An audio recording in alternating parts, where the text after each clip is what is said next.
with the election of Zohran Mamdani as the first socialist mayor of New York City, along with other Democrat victories for the November 4th, 2025 election. It appears as though the prospects for our nation are changing.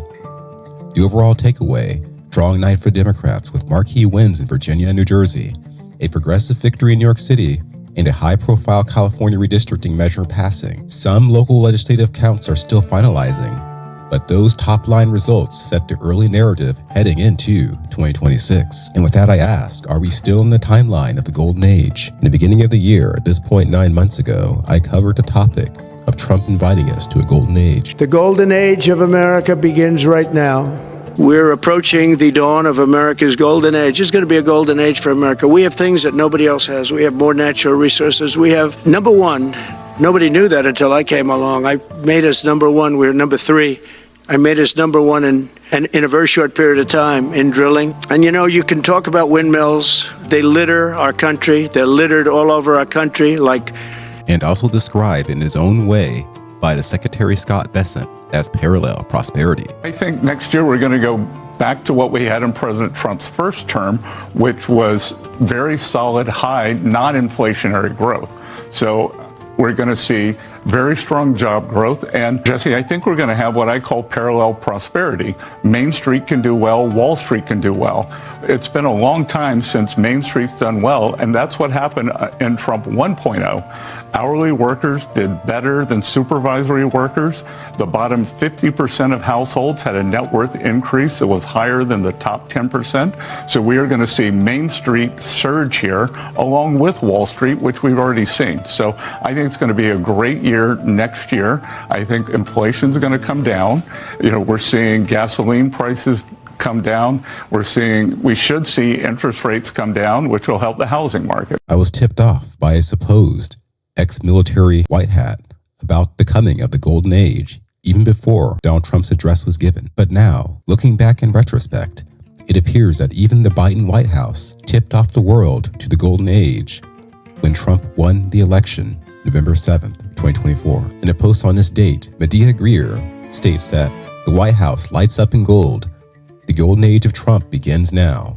Trump's strong message to the deep state. But despite this, we're now presented with less certain and confusing short-term prospects. In this post by Benny Johnson, he states, Republicans need to step up and get to work. Polymarket shows that the Democrats' odds of winning the House in midterms soar past 70% just on the results of last night's series of elections. Representative Thomas Massie, who defies President Trump at every turn, highlights some of the main divisions within the Republican Party. He offers that Republicans should quit covering for the pedos, put America before Israel, put farmers before corporations, quit funding wars abroad, reduce spending to control inflation, and quit attacking independent voices. Elon Musk identifies the problem as such. Western civilization is doomed unless the core weakness of suicidal empathy is recognized and actions are taken that are hard but necessary for survival. The Rabbit Hole co-signs the concept of suicidal empathy by showing a chart indicating that the women of various Western nations and one Eastern nation are veering politically to the left over time compared to the males. This veering to the left of the young women is considered to be empathetic. Geiger Capital shows this chart indicating that 84% of the women in Gen Z voted for Zohran Mamdani, the socialist. And it appears as these people age out and get older, their tendency to vote to the left decreases. And the same goes for the men too. I'm not sure of the cause, but I speculate it has to do with a lifetime experience of accumulating wisdom and realization that it's more reasonable to balance foresightedness and stability with the emotion to make immediate change, not overemphasizing the later. Here's Zohran's direct appeal to the Muslims.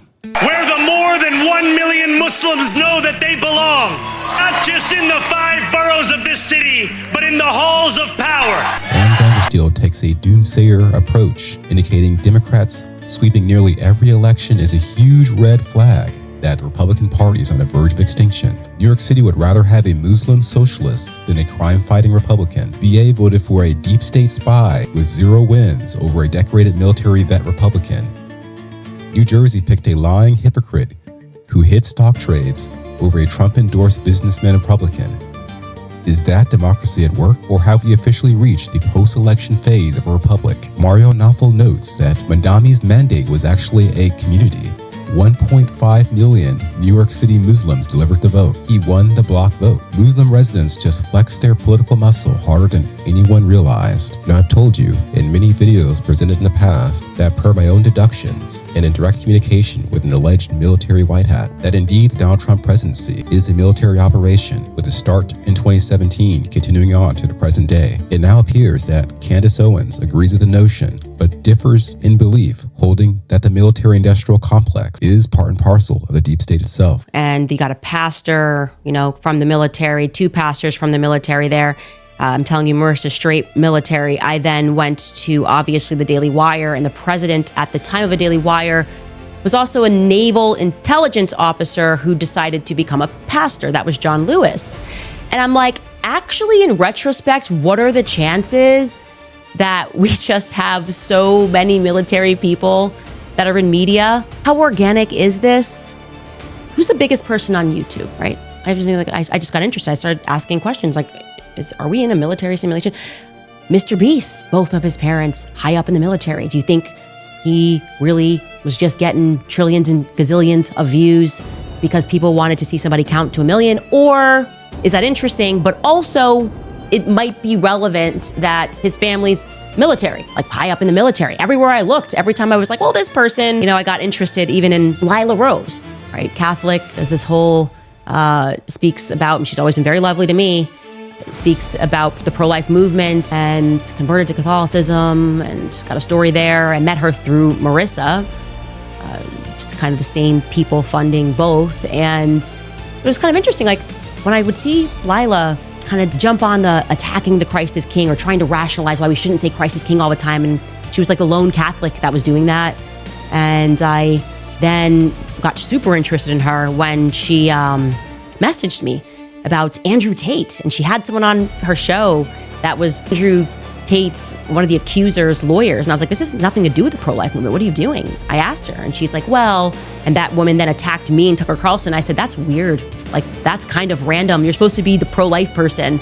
And you're talking about, and you're talking to Andrew Kolvetz, the party to that lawsuit. You're talking to her lawyer. Why? On your show? Why are you the first show she would pick? Why doesn't she go on like CNN or Fox News? And I looked, and of course, yeah, you got military all over that background. And I'm going, is anything not military? I'm looking at Barry Weiss and looking into her grandfather, and there's a story that's just incredible. A bomb thrown on at his house, and I think it's in Philly or somewhere, maybe it's Pittsburgh, and that's related to the casinos. I mean, the whole thing starts getting really crazy when you realize everyone's somehow attached to Raytheon, right? Mr. Beast, they're all attached to Raytheon in one way or the other. And I find that to be interesting. And there's more, by the way. I'm in the early days of research here, and there's a lot more I'm going to present to you guys. But I think we can all acknowledge that we were lied to about the 30-06, right? I know for a fact Charlie's neck was not destroyed. This monologue occurred in an episode interestingly titled, Charlie Kirk Ripped a Hole in Reality, number 253. Cowboy to Be notes, very interestingly, Donald Trump posts, and so it begins, in the midst of the Democrats' major victory. And this matched a phrase in Lord of the Rings movie, a phrase mentioned right before the major battle of Helm's Deep. Alex Soros congratulated Mondami, indicating there's likely very deep pockets involved with the 2025 election, as expected. And so that's left me with the question of who is driving the major action. Is it the military-industrial complex? Is it various foreign interlopers attempting to turn the United States into Europe? Is it some faction of the military allowing the interlopers some victories in order to scare the public into heightened vigilance and wisdom? Is it a giant war of various factions, each acting in their own interests, as expected by game theory? Here, Candace Owens states, been saying forever that Elon handed X over to the military. We have literal military bots. I was also told an alleged secret that the MIC does know and has touched Elon in some way. I would add that here it appears Donald Trump operates as if there is no special protection. Trump requests that we pass voter reform, voter ID, no mail-in ballots, and that in order to do this, we must terminate the filibuster. To me, this is the conviction of a man who's aware that our tender young republic is hanging by a thread and that eliminating the voting shenanigans is essential to preserving it. How do those who persecute the most cherished Americans like Tucker Carlson fitting into this discussion? give the example of Mark Levin, one whose personal allegiances go past any identification with Make America Great Again. Candace mentioned Barry Weiss also being military-derived. Do you conclude from her support of Ben Shapiro's statements of no to cowards like Tucker Carlson that the military has been captured by the foreign interlopers? Is this increased division a part of the plan to destroy the GOP? Clint Russell shows that Trump has endorsed Andrew Cuomo, Lindsey Graham, and Randy Fine, while he's been antagonistic to Marjorie Taylor Greene and Thomas Massie. Randy Fine has been caught stating, Gaza must be destroyed. And so we have all this confusion with Trump's messaging, his endorsements, and the foreign power division growing within our country. And at the same time, as Trump declares the need for voting reform, we see evidence of possible electioneering. Even more Mamdani voters brag online about violating election rules and voting for him multiple times. And those examples are shown here. Quite disgusting. Hopefully a troll. The people are suspicious about FBI Director Kash Patel's girlfriend being a foreign interloper. Should we take comfort that we're merely watching a play with necessary pretend enemies being made in order to seal final victory in the end? In the end, what the bleep do we, the lay public, really know? Shot him. I think there'll be nothing like it. And it's being paid for 100% by me and some friends of mine, donors to it. The government's paying absolutely nothing. We're also working with the military on it because they want to make sure everything's perfect, and the military is very much involved. Where is Samuel? Hello. Good, but these are good-looking people. Could make a movie with these guys. They're like Central Cat. Look at this group of people. Are we truly using our correct eyes when viewing these public events? Do we know what we're seeing? Why was Whoopi Goldberg caught wearing a Ghost Army shirt? Why did Joe Biden call and do this to Kamala before her important debate with Trump? With Doug, with my husband. And the president calls. And I was told that he wanted to call me so that I'd be ready. And I was so sure it was to buck me up and go get him. And he did say that for the first beat. And then he went on to talk about a group of people in Pennsylvania who were saying bad things about me because they heard I was saying bad things about him. And when I hung up the phone, it was unbelievable. And I was angry and deeply disappointed. It was so unnecessary. There are only two people in the world other than me that has debated this guy, Hillary Clinton and him.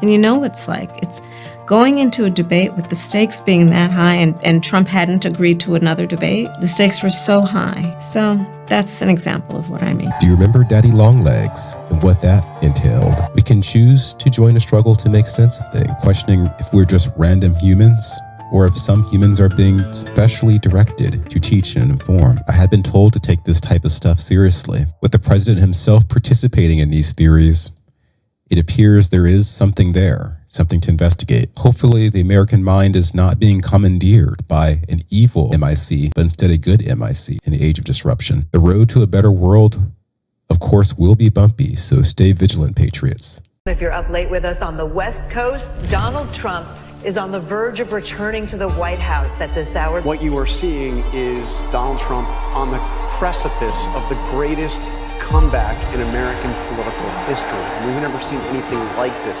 Here he is, risen from the ashes, yet again. The Fox News Decision Desk can now officially project that Donald Trump will become the 47th President of the United States. The golden age of America begins right now. From this day forward, our country will flourish and be respected again all over the world.